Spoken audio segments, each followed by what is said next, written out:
The Lord be with you. Oh, thank you, viewers, for being patient with me. I apologise for not producing a vlog last night. I was quite poorly, but I'm feeling a bit better this morning, so I'm hoping to produce something that glorifies God today and is up at a standard that you would expect from me. The safeguarding storm that is continuing to embroil the Church of England, the PR disaster, is continuing to unfold. This week we hear that the Independent Safeguarding Board has served a dispute resolution notice to the Archbishop's Council. Now, if you don't know what those two bodies are, a brief word of explanation may help. The Independent Safeguarding Board, or the ISB, they were set up, in fact, by the Archbishop's Council, and their purpose is to provide transparency and advice about the best practice for transforming the culture of safeguarding and protecting vulnerable people and children in the Church of England. So it's integral that they be independent and have access to all sorts of levels of history and information in the Church of England, that they be able to conduct their work as they see fit without let or hindrance. So the Archbishop's Council actually set up the ISB. They are the upper echelons of power in the Church of England, the leadership team around the Archbishop of Canterbury and of York. So for the board of the ISB to say they believe the Archbishop's Council is, in their words, continually frustrating their work and threatening their independence is a pretty serious claim. Now, we don't actually have access to, it hasn't been released, the notice, the details of the notice they served for this dispute resolution, but they did release a statement, and it seems from a casual observation that their board members and directors are pretty furious with the Archbishop's Council. And this has been rolling on a little bit since General Synod last met in February, where there was very limited discussion about the work of the ISB and safeguarding in general. And you have to wonder, why would the most senior leaders in the Church of England be so reluctant to have this board that they intentionally set up, looking into the best practices, policies and procedures that the C of E has for dealing with safeguarding claims. It seems very sad that they would indeed, if this is the case, as allegedly they've been accused of doing, be throwing spanners in the works, messing with the independence and I think the vital work really that the ISB does in the C of E. It does raise questions that a lot of people have been asking for a long time about the validity and transparency and really whether or not the current safeguarding structures are fit for purpose, and if they ever really were. And one wonders, perhaps the ISB has discovered this, and the people who have been brought onto this board, onto this team, are good, righteous people who want to seek the very best for the Church, to see that it is living in a way that protects victims and cares for them, that filters through reports and does thorough investigations, that is, presumes innocence until guilt can be proven, that kind of stuff. A judicious, fair, godly kind of organization that seeks to bring that sort of change into the C of E. So people are scratching their heads, they are wondering, they're doing a bit more than head scratching, actually getting quite furious that our leaders are not permitting a serious review into safeguarding in the C of E. This is related in a sense to the news that was coming out last week. So the PR nightmare for the Church of England continues in the wake of the Stephen Croft and John Sentamu debacle from the Lessons Learned review into the Matthew Innocent case. I'm not going to go into all of that again because I talked about it last week. But in short, back in 2012, a vicar in Sheffield Diocese, Reverend Matthew Innocent, reported to his bishop, Stephen Croft, who is now Bishop of Oxford, that he had been sexually assaulted back in the 80s when he was 16 by another priest who was still working in that diocese. I can never pronounce his last name, Trevor Divanenicum, anyway, close enough. And this Trevor chap was in fact eventually convicted and went to trial, but he didn't actually go to jail because he killed himself before he could be punished for his crimes. So Matthew reported this to Stephen Croft, his bishop at the time, and the past case review found there was inaction from Croft. He didn't do anything about it. So Matthew also reported it to John Sentamu, who was Archbishop of York at the time, who did acknowledge the receipt of this communication, but did nothing to act on it either. So there's been a bit of back and forth about from Sentamu, who rejects the findings of the review, about whether or not an archbishop has this sort of responsibility to step in cases where diocesan bishops, what can he do? What are the limits of his power? I think that's all a moot point. It's all a bit much, really. I think we all know that even if you don't have an official judicial power over, disciplinary power over the diocesans under an archbishop, he can certainly give a guy a hard word. He could have done something. Surely they both could have done something to respond. And that's in fact what the review found. They should have acted and forwarded it on to become a safeguarding investigation, and it didn't happen. So it looks very, very bad for the C of E, because it is very, very bad. It's a major failing from senior leaders.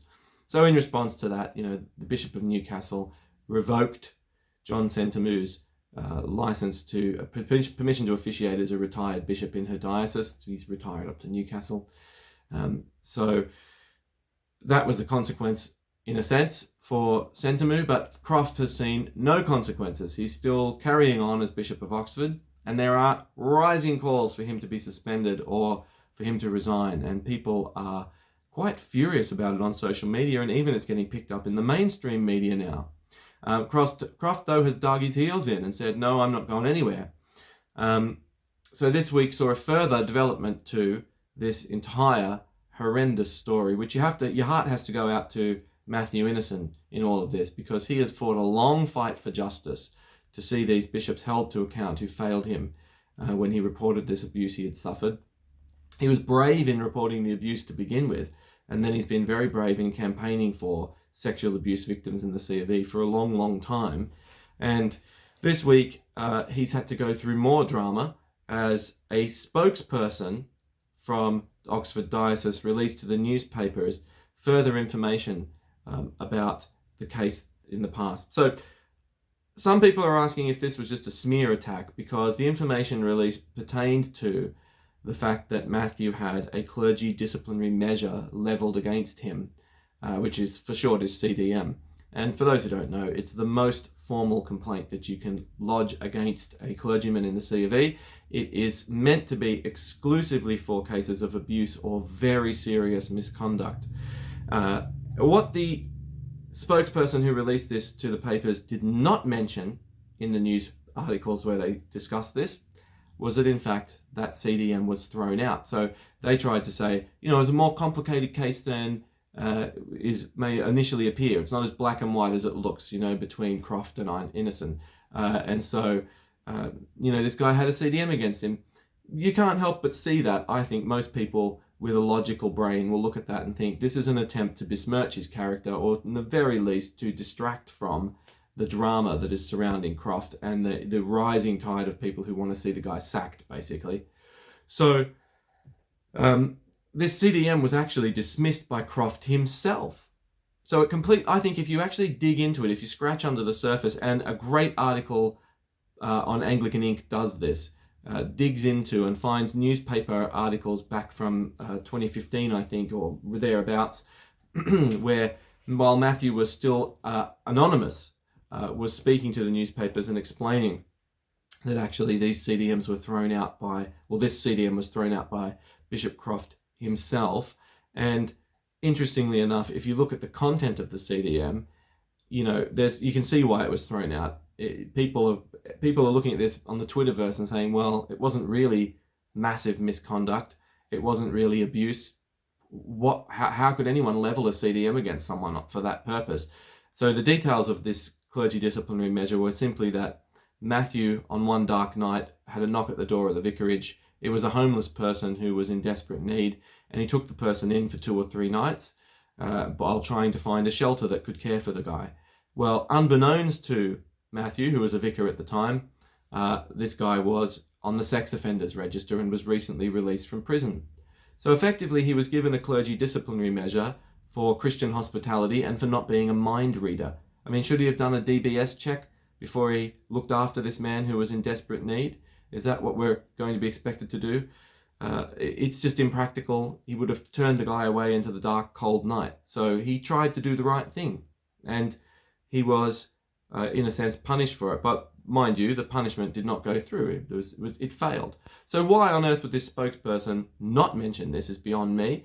It seems very suspicious. And if you dig a little further into this story, you get even more alarming details and more alarming insight, which seems to have been lost to the media a little bit in recent times, but they were covering it back in the day. It's all out there on the public record, and it's covered in this Lessons Learned review, actually, that the person who levelled the CDM, who lodged this CDM against Matthew, was in fact his own archdeacon, the Archdeacon of Rotherham, Martin Snow, who went on to become Bishop of Leicester. So it's a bit alarming to me because he's my bishop. And lo and behold, Matthew Innocent had reported to his Archdeacon, Snow, that the bishop had failed to respond to his disclosures. And then in very short order after that, he was slapped with this CDM that was immediately dismissed. So I'm not making a value judgment here. I'm not making any accusations. I'm just looking at this like anyone else would and thinking, my goodness, it seems very unfortunate, very sad. You have to question the timing of this poor man who has come forward, who has revealed abuse he's suffered, which is a very brave thing to do, who is standing up and speaking the truth to power against his bishop, who had failed to do anything to even respond or react to the abuse that he'd reported, while his abuser was still carrying on in the diocese. He then reports that and complains about that to his archdeacon, and then receives a very weak clergy disciplinary measure that was ultimately thrown out by the bishop who he had problems with. It's not a very nice situation. And actually, I think a lot of people know in the Church of England, clergy disciplinary measures can be weaponized against clergy who are making waves and rocking the boat. I'm not saying that's what Snow did. Maybe he had a very good justified reason for lodging it. I don't know. Wasn't there. But it was thrown out, thank God. And Matthew Innocent went on to fight the good fight and to seek this, really go on a crusade for justice. And thankfully, in the very least, the truth has all been exposed, and the truth will out eventually. And I hope and pray that someday that there is some sort of consequence for Bishop Croft for his failing here. Just saying sorry is really not enough. Well, the continued stories that go on around the issues of transgender students in schools is a big one in England at the moment, in the UK. It's absolutely massive. And this week we've seen the very tragic end to a story that broke first in 2017. So a maths teacher who had a very good reputation as a very nice teacher, called Joshua Sutcliffe, who was a Bible-believing Christian. Back in 2017, this hit the newspapers back then. He had a student who came to school, in primary school, in fact, who was a transgender, and he was accused of misgendering this student, and that got him the sack. Well, lo and behold, after a long, long journey of investigating all of this, the poor guy's been put through the ringer time and time again. He's been very, very courageous. He's been on the telly multiple times, defending his position and in fact standing up for biblical truth. He's to be commended for it. This week, the Teaching Regulation Agency, the TRA in England here, banned him for life from being a teacher, which I think is absolutely disgraceful. The guy is a committed Christian. You know, he didn't use the correct pronoun on a child, but he was respectful, professional, and kind. This is where the world's going now, that if you don't toe the line to the rainbow agenda, you will be punished. You will be hunted down, you will lose your job, you will be cancelled. There is a pushback growing in society against this. You saw this actually last week at the National Conservative Conference. There was this rather big pushback from political conservatives who are saying they've had enough of all this malarkey.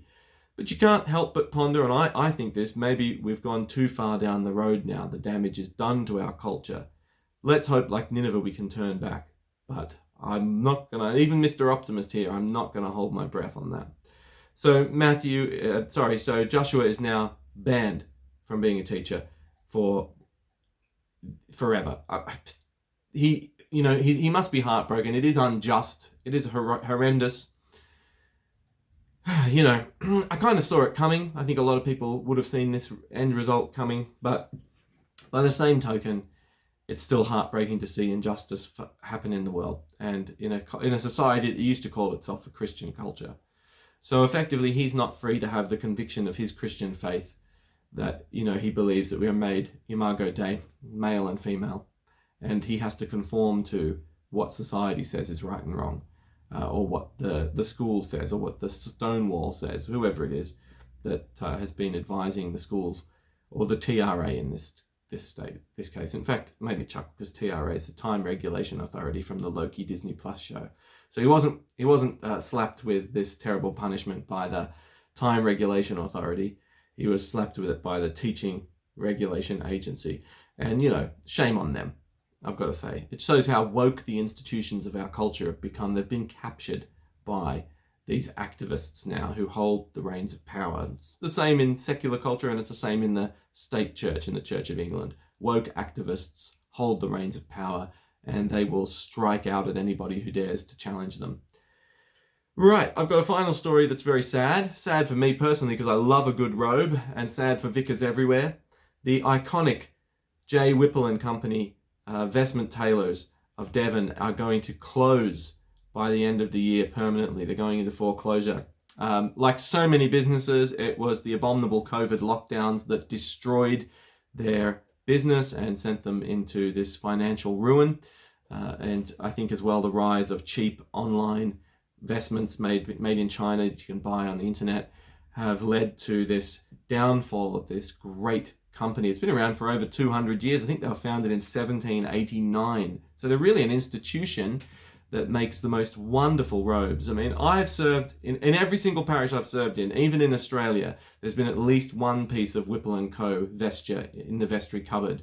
I have a couple of stoles from a lovely retired priest who wanted to bless me in my ministry. If you buy a Whipple and Co. vestment, you're really buying an heirloom that will outlast you. You'll pass it on to the next generation of clergy. And the copes and chasubles and albs and stoles that they make are the best of the best. They're the par excellence. There's some in the cupboard here at my current church, a stole or two from the 20s that are still vibrant and beautiful and look just as good as the day they were made. Maybe that's the problem. Maybe they're too good. Maybe they outdid their own business. But it's sad to see them go. So maybe we can pray for a miracle and be practical in seeing a miracle happen. If you're a vicar with a few extra quid in your pocket and you want to own a piece of Whipple and Co., well, it might be a collector's item once they shut down, but you could possibly go and buy some Whipple and Co. and you might save the company. Or if you're a parishioner and you want to bless your vicar, or you're a church council and you want to give your vicar a gift because you love him, it's a very nice thing to do. It's really encouraging, by the way, just from the priest's perspective. If you want to go grab them a gift, maybe you could get something from Whipple and Co. And if enough of us do it, maybe the company would be saved. It might give them enough of a financial boost. Who knows? But it is really sad, the thought that they'll be gone. And the investment that the blessing they have been to the practical aesthetic beauty of worship. The vestments of the clergy are so integral to that otherworldliness, that transcendence of worship that you experience in an Anglican worship service. So it's very sad to see that this icon of contributing to that visual beauty of the church will be gone. Anyway, hope we get a gang rush on whippleandco.com and go over there and buy a bunch of stuff. Well, my dear ones, thank you for watching another video. Thank you for your prayers for me. I hope and pray that you are really blessed. This evening, there is going to be my Mighty Christianity spiritual warfare episode, and I'm so excited to share this with you. And I'm going to have a live chat go along with it as it premieres. It's over an hour of content on biblical teaching on spiritual battles, overcoming the enemy, just definition of terms, that kind of stuff. So I hope it is a blessing to you and that it encourages you, it edifies you and grows you as a Christian. But I won't be there for the absolute start of the live chat. I do apologize because I've actually got a TV interview that I'm going to go live on. So once I'm done with that, probably about 10-15 minutes into the live stream into the live premiere starting, then I'll jump onto the group chat and we can have Q&A and make conversation with each other. And I'll aim to be on, Lord willing, for the entirety of the premiere, for the whole hour that it's premiering. So we can really chew the fat and talk over these important issues with each other. Anyway, God bless you, my dear ones. My dear beloved viewers, I'm so thankful for each and every one of you, for the comments, for the messages, for the gifts people send me, for the beautiful messages of encouragement and support. It's really an incredible encouragement to me. It keeps me going. And it really, I think, validates the calling that I've had to do these YouTube things. I know it gets up some people's noses that I am so vocal and that my head is above the battlements, but the Holy Spirit's called me to it. And we live, in theory, in a free country where we should be able to express our views openly. So thank God for the internet and for this means to communicate, and that God has powerfully built a community of faithful Christians from every denomination who contribute to watching these videos and building this community and interacting with each other. So God bless you all, and may God watch over you, send his holy angels to defend you from all the works of the evil one, bless you and your families and your loved ones, and help you to grow closer every single day to our Lord Jesus Christ. Amen.